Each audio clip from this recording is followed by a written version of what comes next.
There we go. Okay. Hello, everybody. I'm Malka Bressler, the social media editor at The Forward. Thank you all for joining. We're here today with Robin Washington. Hello, Robin. Welcome. This is Hello, very Malka. exciting. Hi, this is really exciting. So I'm just going to do a short introduction, and then we can have a chat. So, okay, great.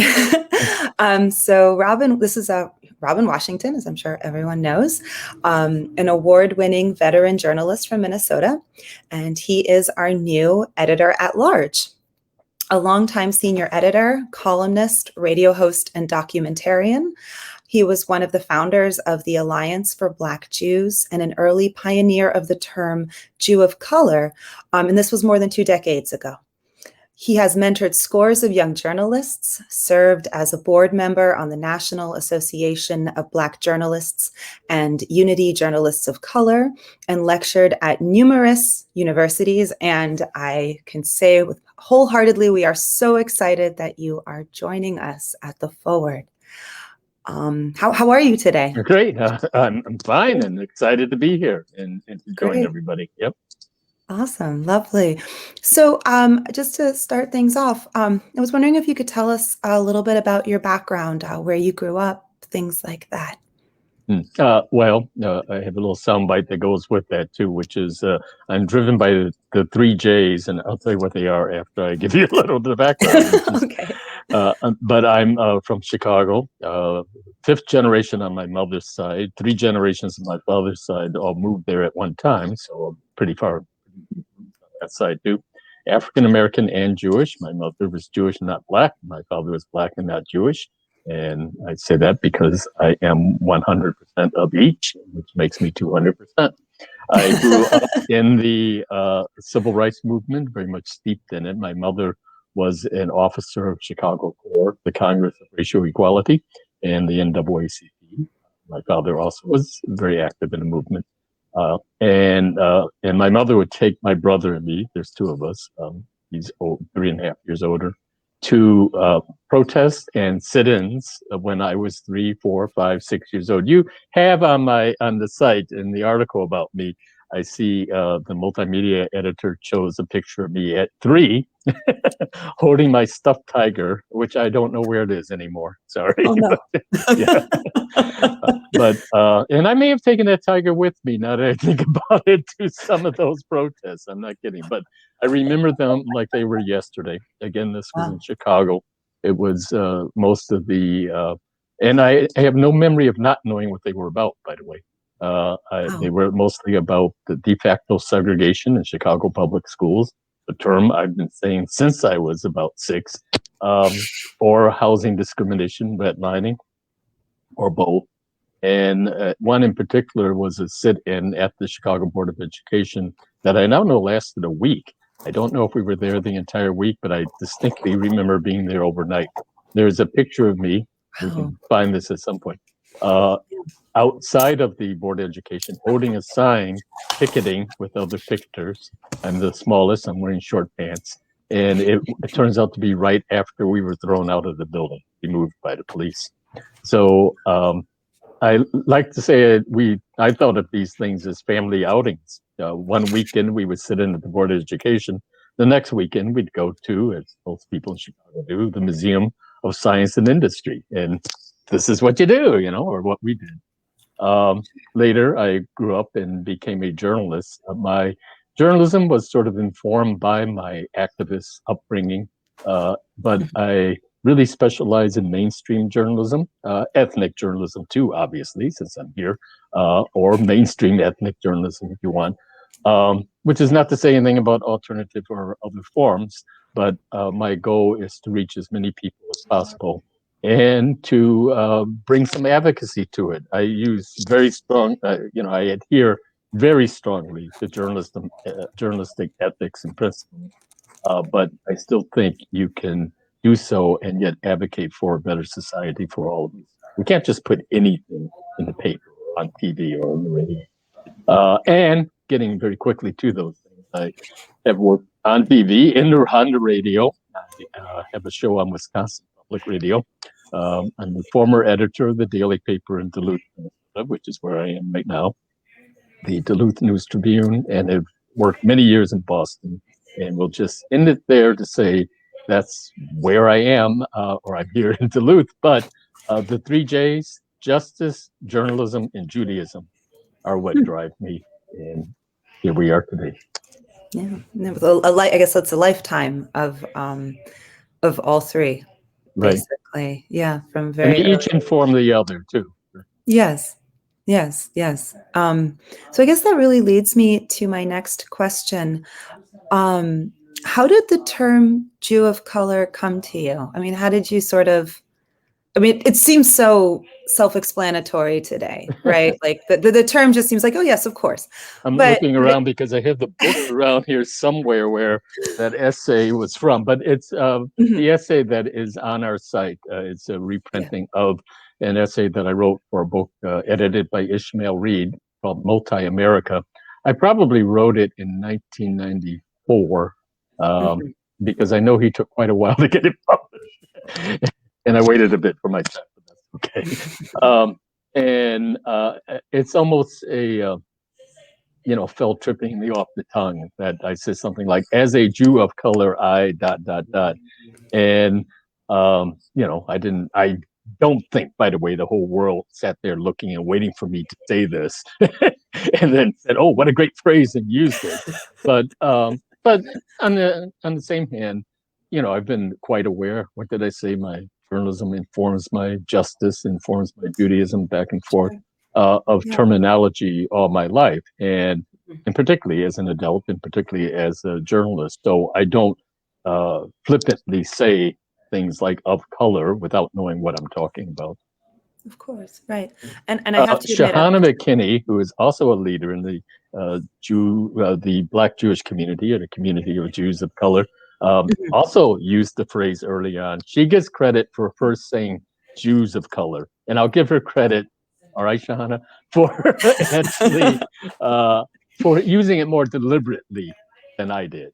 So if mine was self-applied and again sort of said as a matter of course in sentence structure, hers was saying something about Jews of color. So there. Thank you for the clarification. I don't think I certainly did not know that, and that is good to know. And can you say one more time the name of the Multi-America? Shahana? No, she said Shahana. Shahana McKinney Baldwin. Shahana McKinney Baldwin. Okay. Right. Thank you. She's the executive director of ADOT, the Midwest Jewish Jews of Color Collaborative. Okay, lovely. Thank you. So I think one question that Benjamin and I were really curious about as we were talking about chatting with you today is that we were wondering how you see how this movement, you've started so many conversations about Jews of color. In your opinion, obviously, how has the movement evolved in the past 2 decades? Has it changed? Is it the same? Are the concerns the same? Are they different? Any sort of... Yeah. Well, it's bigger because there's more of us out there. Is the population, did we suddenly have this huge growth in population? Partially true, but we simply know of each other. And one reason, social media. When we began the Alliance of Black Jews in 1995, and that was Michelle Stein Evers in California, who was doing work with the Iranian Jewish community. She's interesting. Her mother was German Jewish. Her father was Ethiopian Jewish. That's about as pedigree as you can possibly get. Two sides who both feel that they are, the apex of Jewry, by the way. So Michelle had no question about her identity. And she was doing work in Los Angeles. Capers Finney, Rabbi Capers Finney in Chicago, who's well known. At the time was less so, and he was doing work with he's long been on the Jewish Council of Urban Affairs, and as a bridge between Hebrew Israelites and Halakhic Jews. He's Halakhic, but also is affiliated with the Hebrew Israelite congregation. And myself, I don't want to spend too much time on this, but I'll say that our the impetus came when I guess all three of us found out what the others were doing. And it goes back to not being social media at the time. These Right. were things like letters and phone calls and Byzantine, or not Byzantine, but dinosaur communications. So we had a series of meetings, and then eventually got together at Papers Shul, actually, and also in California and in Boston, where I was in New York, and formed it. But since then, of course, there's tons of groups online. There's people who are unaffiliated, but their identity is they're online. Everybody's identity is online, right? Or And a form so, of it, yeah. right. There used to be a time that if anybody was fairly known in the community of Jews of color, that we would know them. And now I'm happy to say I don't know half these people, and that's great. That's the way it should be. But if you think about it, the numbers were always there. I'll just end this part by saying, at that time, we had estimated there were about 200,000 Black Jews in the United States. And we weren't talking about Ethiopian Jews in Ethiopia or Israel, and we weren't including counting in that estimate other Jews of color. And so that was informed. That was it almost sounds like something for Gada, because it stayed up literally all night doing numbers, and it was like, and then time for the morning prayers arrived. Rabbis, you must stop your counting. But I distinctly remember that. But and at the same time, the Jewish Federations had done a population survey that estimated that Black Jews accounted for 240,000 in the United States, and in a loose definition of who is a Jew, and then in a tight or narrow definition was more like 120. But the guy doing the survey, we were right in the middle there without knowing that they were doing that. But the guy doing the survey backtracked, and he said, well, I think people didn't understand what the word black meant. Maybe they thought it meant Black Russian. So the demographer actually suggested there were only maybe 50 or 60,000 based just on a whim. Well, that number was familiar because that's what I had been using earlier. And suddenly that became politically acceptable. So we could talk about population. People manipulate those, figures all the time.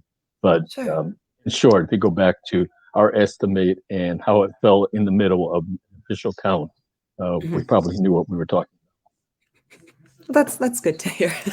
Refreshing. So just sort of switching to, I guess, well, not switching really, but sort of now thinking about the forward and this new role that you have as of today. What made you want to join the Forward? I mean, you've been affiliated with so many wonderful publications, and the Forward is wonderful. But what made you want to join this particular publication? I'm glad you said the wonderful publications, because I haven't always been affiliated with wonderful publications or TV shows or radio shows. I have an adage I picked up from a mentor who said, never work for a TV show. This was in TV. Never work for a TV show you wouldn't watch. Never work for a radio show you wouldn't listen to, or a newspaper you wouldn't read. Sure. I've tried that, and he's right. It doesn't work. I mean, and you have to have your eyes, be clear-eyed coming into it. What exactly is the message of this particular media, and what is it that you think it is, and reconcile that. That's true of any job, by the way. Sure. So in this case, yes, I do read the Forward. I've read the Forward for years. Am I always happy with it? No. But if you go back to my activist and upbringing and all, is you don't, wallow in your unhappiness. If there's something that needs to be changed, you change it if you can. And so, whole conversation about diversity, obviously the Forward needed help, needs help on diversity, and here I am to do that help. It won't just be me, by the way. I'm sorry, you said it won't be? It won't just be me, by the way. No, of course not. Right. I mean, it's not something any one person does, but I hope I can bring the resources and help bring some direction. Lovely. So, and I know at the Forward you're going to be doing quite a few things, writing a column, doing an interview show. What topics are you most eager to cover, most excited to cover? Well, I'm going to go and cite something I did cover last year, and I think that this, if we replicate this, we're doing a good job. A year ago, I was asked to write something for, and I'll give a hat, Steve Rosenberg and the Jewish Journal in the North Shore of Boston. My grand twins, by the way, live there in Marblehead, and so does my daughter and her husband. And I was visiting quite frequently until COVID. So that's why one reason I had so much work in Boston was you know. So this is their local Jewish paper, and post George Floyd, like many places, they asked me to write something for them. But I said, I don't write the 101, hi, here's what life is like as a Black Jew. We're done with that. We did that 30 years ago. Okay. That doesn't mean there's not a place for that and somebody else can't write it. But I think we can go on to, a higher level. And I had this idea in the back of my head to do a study of the diversity of boards of directors of the council of presidents of major Jewish organizations. And that didn't just come out of the blue. I've done studies on board diversity for the CERN in Boston. And I've also been on the editorial board of the Boston Globe, and the Globe does this every now and then. The one that we did for this private concern, which the study became quite public, I like to think it was quite complete. I have an associate who does numbers crunching, but when it comes to identifying race, which is impossible, race is an imaginary construct. And I like to say it's an imaginary construct. It doesn't exist. Therefore, we're going to attempt the impossible. And so anyway, without going into the detail of that, I've done these studies before. And so we did do it for this small paper in combination with B'Kol Lashon, which I'm affiliated in San Francisco, the Jews of Color think tank. And we looked at 2,000 board members plus 2,000 plus of 53 organizations. We found 0.2% were Black. So the numbers I gave you, the 200,000 number, it has grown. Right now, the estimate is Black Jews are at least, in the narrow definition again, 2% of the Jewish population. 2% is 10 times 0.2. Jews of color on these boards accounted for 2%. And again, in the smallest estimate, Jews of color account for 6% of the population. So these numbers are unacceptable. And our study is out there. You can find it. I suppose I will give it URLs, I believe, in one of our stories here. But yeah, it is. But we wrote that, and I'm happy to say, first of all, it was a firestorm, but it worked. Immediately, some of the boards started diversifying, calling me up, asking me for names, and taking it. Well, yeah, seriously, yeah, seriously. Good. And so this will continue. This is the kind of work that I like to do in terms of empirical.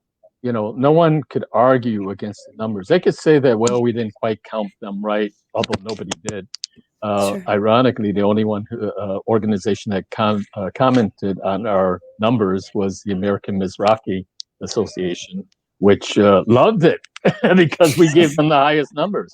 But then by definition, they are Jews of color, most of them, or could be, although some don't identify as such, which actually goes back to race, because race is this really weird, elusive concept where you might identify as something, but somebody identifies you as something else, and then the third person may have a different one.